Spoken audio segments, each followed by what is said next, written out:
This is the fourth lecture in a series of 5 regarding the history of Sweden. And in this episode, we'll see what happens to Sweden in between the Napoleonic Wars and the Second World War. And this would be a very important time for Sweden. And the pictures in the show do not belong to me, nor do I make any such claims. And the links to where I found them is down below. Let's go. So, Sweden needed a new king, partially through the Napoleonic Wars. There were several contenders within Swedish nobility, but this was not to be. Karl Otto Mörner thought it would be a great idea to offer the Swedish crown to one of Napoleon's marshals. Bernadotte, the marshal who accepted the offer, was slowly falling out of favor with Napoleon and thought this would be a great stepping stone towards his real goal, becoming Emperor of France. This would fail, and Sweden got a new, rather reluctant and non-Swedish speaking king with a wife who didn't enjoy Sweden at all. From his heated bedroom, the king intermittently mixed into Swedish politics. Sweden would, however, invade Norway during the final stages of the Napoleonic Wars. Norway was forced into a union with Sweden, losing its overseas territories such as Iceland and the Faroe Islands.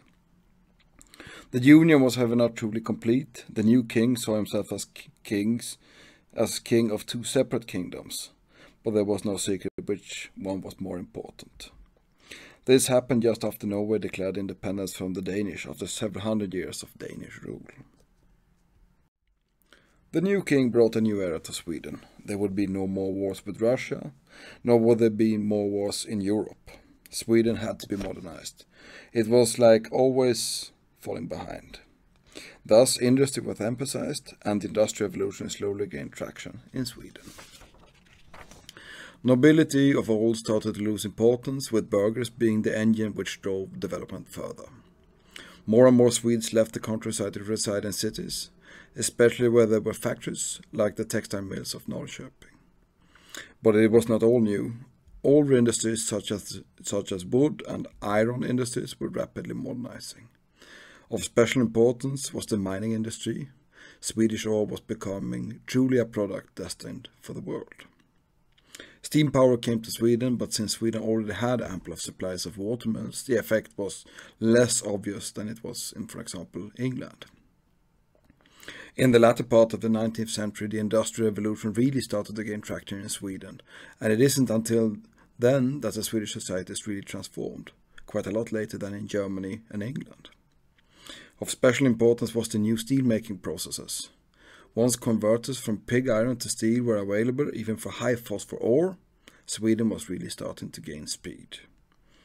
When electrification came to Sweden, it was an advantage. It had many rivers which would be quite easily utilized for hydroelectric power. This brought know-how and the need for an electrical industry from which ASEA and Ericsson stemmed from. The first true industrial electric power transfer was made from a mine between Grängesberg and Ludvika. Trade was of ever-increasing importance for Sweden. Already during the 17th century, iron was being exported, and this would just continue to grow. When compared to Norway, Sweden would have a much more Baltic-oriented export, while the Norwegians would retain their deep trade connections with England.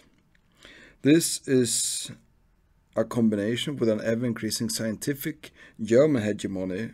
Well, it led to Sweden being further sucked into the German sphere of influence. This despite German tendencies towards protectionism. One might be surprised that Nobel, the industrialist who instituted the Nobel Prize, spent his time in Sweden and Russia. Sweden and Tsarist Russia had quite deep ties, especially due to the significant Swedish-speaking population residing in the Grand Duchy of Finland. During this time, the relations between Russia and Sweden were normalized, both parties benefiting from each other, and the likelihood of war was reduced heavily. Sweden did, however, have an infrastructure problem during the early 19th century. Sweden was more and more reliant on trade, but it didn't have assured access to the Atlantic. In case there would be a conflict with Denmark, the Straits of Öresund could easily be blocked, isolating most of Sweden. Additionally, it was still quite hard to transport the agricultural yields of Götaland to market. And this was before the railroad was gaining true popularity and transport over land was still very expensive. A plan was hatched. GÖTA was to become traversable by a waterway. This would be done by utilizing existing waterways and lakes, most notably the Great Lakes of Vänern and Vättern. Through this, everyone connected to the Great Lakes would benefit. The project was, however, wildly expensive and required engineers from abroad. It was dug partially by hand, partially by steam power, and took over 20 years to finish. In the end, GÖTA Canal would be rendered partially obsolete by railroads. Still, it remains a charming tourist attraction. Seeing the rising importance of railroads in Britain, the interest was rising in Sweden. The first connection was between the two lakes Hjälmaren and Vänern, and was thought to be just a supplement for the steamboats. During the latter part of the 19th century, railroads were springing up all over Sweden, partially by private investments such as Bergslagsbanan, but mostly due to the state creating stambanorna, which would serve as the main arteries for the fledgling rail network. The navy engineer Niels Eriksson was in charge of the main artery between Stockholm and Gothenburg. Afterwards, more arteries were built. Of special importance was the northern and southern line, which linked Stockholm to Norrland and Skåne further on to the continent. Railways opened up the vast Swedish countryside to the world, making it more connected and more prosperous than before. And it also standardized time and industrial goods.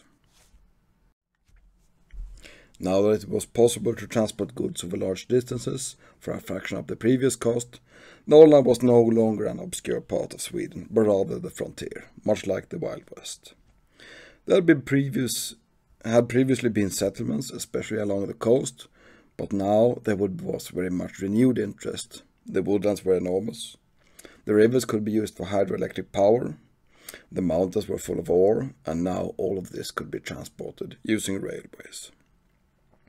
Especially the woodlands of coastal mid-Norrland would be of special importance. It was possible to cut trees upstream and let them float towards the coast on the rivers, and once at the coast there would be sawmills processing the timber. It would also be here that a social stratification would occur, and Norrland overall will remain a hotbed for socialism until this day. Norrland was still very exposed, and 1867 to 1868 a famine would sweep the land. And this would probably be the last natural famine in Europe. Well, it depends how you count the early years of the Soviet Union. But just like in the American West, the land was not empty. There was significant Sami presence in northern Sweden, and far from all Sami were reindeer pastoralists. Sweden would show little to no interest in preserving Sami culture and way of life. It had to give way for more capital-intensive ventures. A lot of Sami were assimilated. Some were pushed to the fringes of society, venturing further into the wilderness to get peaceful surroundings for their reindeer herds. However, even such remote places such as Gällivare and the mountain of Kirunavaara had rich mineral deposits, and in time small towns connected with railroads would spring up even here, thus reducing the true wilderness of Sweden to a fraction from what it once was. Swedish language would also be harshly enforced, pushing Finnish, Meänkieli and Sami aside. During the early 20th century there would be a truly dark turn, where biological otherness of the Finns and Sami would be studied and utilized for truly discriminating practices. Sweden, like most other European countries, had a guild system, which restricted both trade and professions. In order to have a true profession, one had to become a burgher, work as an apprentice for an artisan and master before graduating. There were of course people working outside of this system, but this was, at least in theory, illegal during the 18th century. Trade was to be conducted only in cities, or towns with special privileges called köping, or during markets which were restricted to certain dates. Like before, there was most certainly trade outside of this, but it was illegal and hence also tax-free. This was quite easy to enforce, or at least kept at bay, as long as the priests had sway of the congregations and people were part of larger households. Urbanization would, however, partly end this system of control. The extended household was no longer the only way to live for common men. The nuclear family emerged as an alternative. In the limitations on trade and profession wasn't enforceable nor desired anymore. At first this was let loose in certain districts, notably Eskilstuna and Borås, and after a couple of years the system of guilds was all but scrapped, making working during the latter 19th century freer. The more or less Roman system, which separated people into different estates, was losing ground quickly during the 19th century, just like in the rest of Europe. Merchants and later captains of the industry had unseated the nobility as the most economically prosperous class. The benefits of being noble was also quickly declining, and even royal power was heavily diminished, since the new form of government enacted after the Napoleonic Wars. The clergy, which once was integral for the administration of the state, was also declining fast, especially since higher education was more and more worldly and more widely available.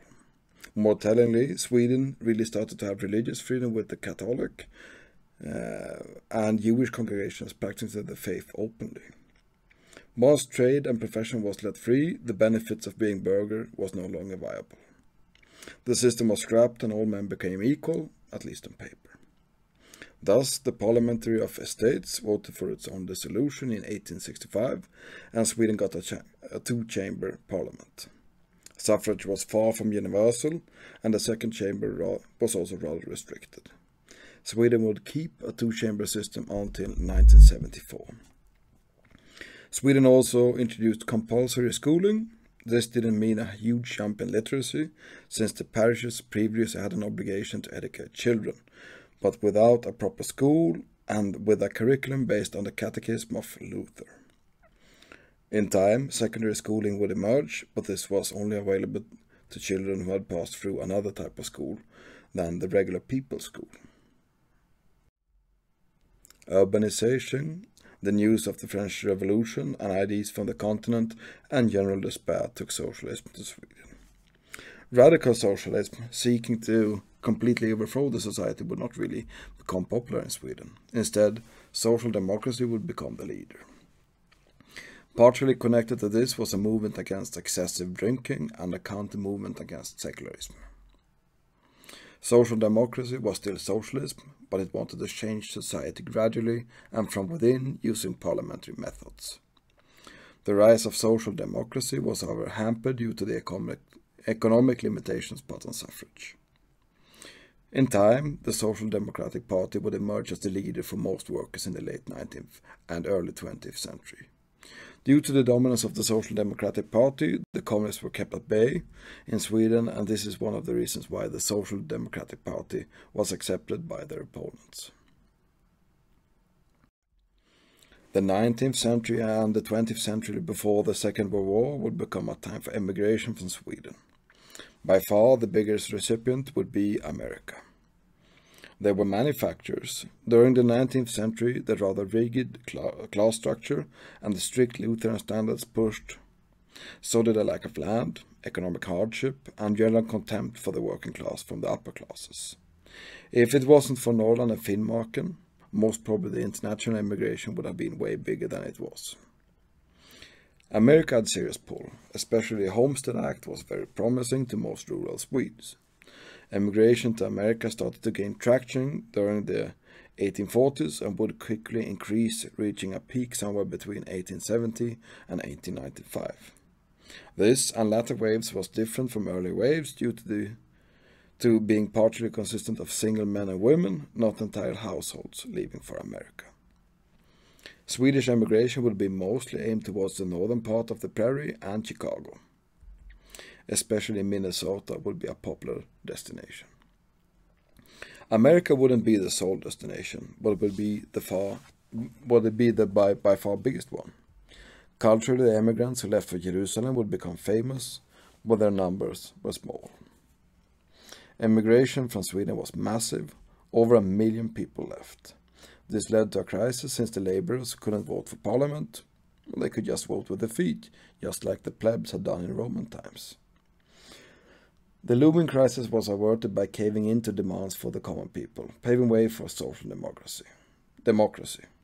Also, Sweden got a much bigger cultural exchange with America, partially elevating the English language to be on par with French and German. The army would once again be reformed. It would no longer be a standing army supplied by peasants, but rather a conscripted army, something that was the European norm.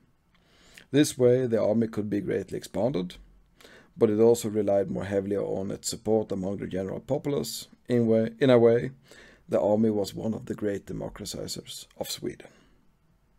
Sweden was no longer a contender to be a great power, and the army was laid out to be rather defensive, and huge sums were laid into building a series of fortresses along the coast and at Boden, close to the Finnish border.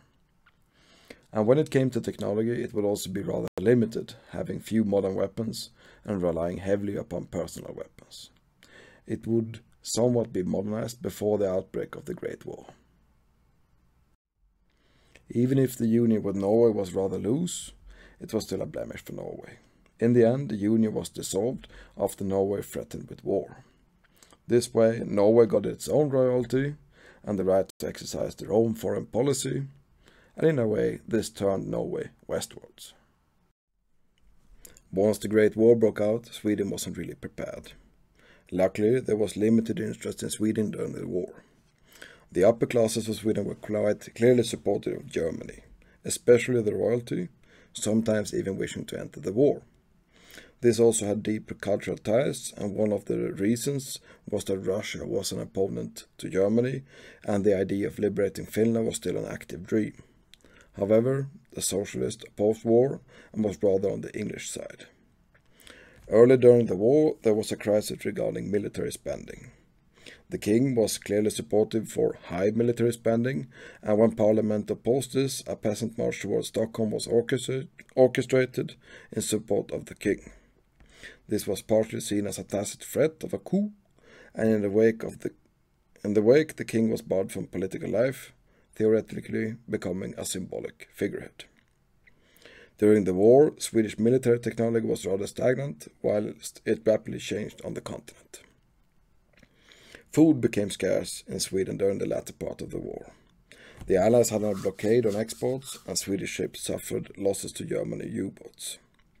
Sweden was also partially punished by the Allies for continuing to export iron and steel to Germany during the war. Sweden did, however, make small moves during the war. After the Russian Revolution, the Swedish armed forces occupied the almost completely Swedish-speaking Åland Islands. Finland itself broke away from Russia, declaring independence. Swiftly thereafter, there was a civil war in Finland between the socialist side and the whites. While not all whites were Swedish speakers, most of their upper echelon was, and in the socialist camp there was little support for Swedish, and the Swedish-speaking Finns who overall were more affluent. The whites also had a nucleus of an army trained in Germany. Additionally, the white side received support from Sweden, with a few Swedes volunteering and partaking in the war. The civil war would be bloody, and the division in Finland remained to this day. They are, however, less obvious, since Swedish-speaking population is nowadays rather a small minority. Finland did, however, declare independence, not to return to Sweden, much to the disappointment and to a certain degree the surprise of the upper strata of Swedish society. Soon there would be a conflict between Sweden and Finland regarding the status of Åland. Whilst popular support was clearly for Sweden, the League of Nations ruled in favor of Finland. After the war, Sweden was in a good situation. There was no great turmoil like in Germany or Russia. Most neighbors were quite stable and no military threats were immediate. Sweden was also partially industrialized, and the huge demand for Swedish exports further fueled this. Swedish industry also had some innovative products such as special kinds of steel, like spring steel, and refined products such as aligning spherical ball bearings. There was even a small automotive and aeronautical industry. The electrical industry was also further developed, and parts of the railroad network was electrified.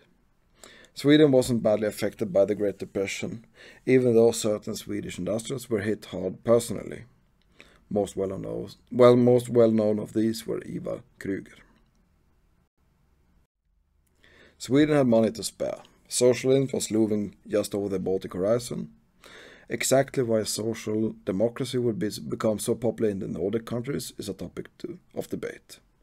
Hardcore communists would say that the Social Democrats were nothing but chills, dispersing the true force of the people. Nordic exceptionists would argue that there was just something special culturally which made the Nordic countries especially suited for social democracy. And materialists would argue that the social democracy was a cost-effective compromise between social unrest and the demands of the economy, and since there was money to spare, one might just pick this option. Support for the Social Democrats rose substantially once a universal suffrage for both sexes was introduced after the Great War. Sweden did, however, still have a two-chambered parliament, and thusly social democracy would be partially put on a leash. Furthermore, the Social Democrats would, during this time period, shun away more from the radical parts of the party. Party membership was also mandatory in certain unions, and thus there were many workers attached to the Social Democrats, not by conviction but rather practical reasons. There were, however, certain discontent. The Ådalen strike/riot was a general strike, which led to the army being called up, and when confronted by the strike, a fire was opened, killing several workers in 1931. This called the role of the army in civil matters into question, and after this, it has been very hard to use military assets for internal roles.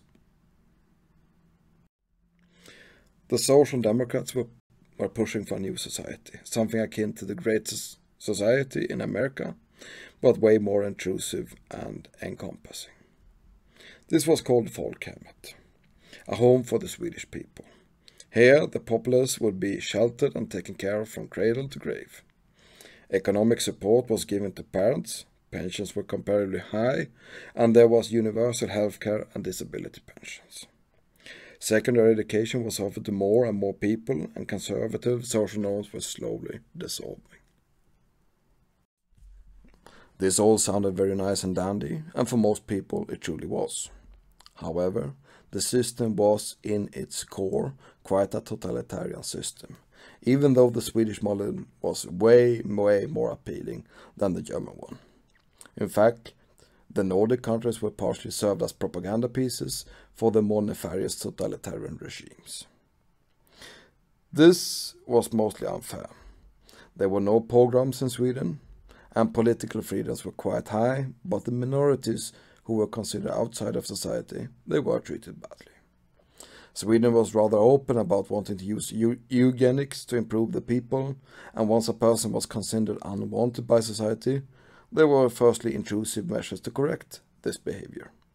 This was by no means aimed at destroying the person in question, rather reform the person into a citizen which would fit the desired mold. Sami, Roma, travelers, Finns, Tornedalians, sectional minorities, and general non-conformists were all targeted.